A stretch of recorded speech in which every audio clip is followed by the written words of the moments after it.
Now, when it comes to relations with one's wife during the month of Ramadan, what are the limits, and how can we stay within those limits?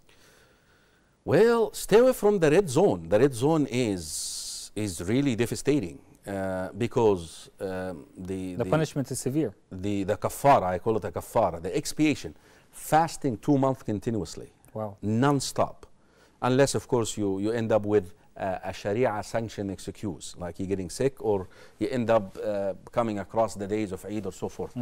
But any intercourse with one spouse requires that, the kafara and making up the day. The kafara is not feeding miskin anymore. The kafara is actually to fast 60 days continuously, like I said.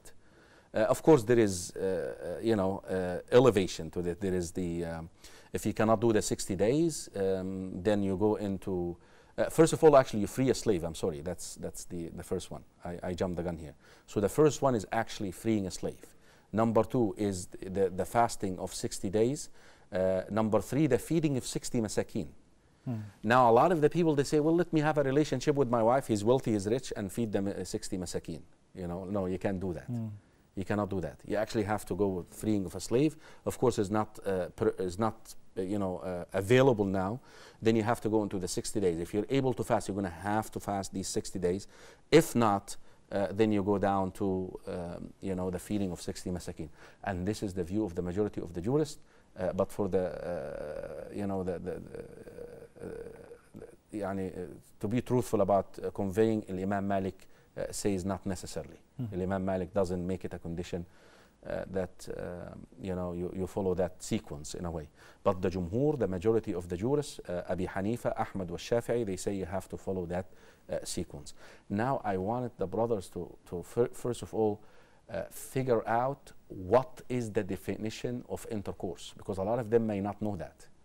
Al-jima', the jima' which requires you, which places you in a state of major ritual impurity, janaba, which requires, that you take a bath.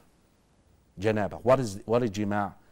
The encounter or the meeting of the 2 circumcised private parts. So what I'm trying to say, and I'm trying to be, maybe kids are watching, they should be in bed anyways, if they're around here, that you do not have to discharge for this to be counted. Just the circumcised portion of the male entering into the zone there.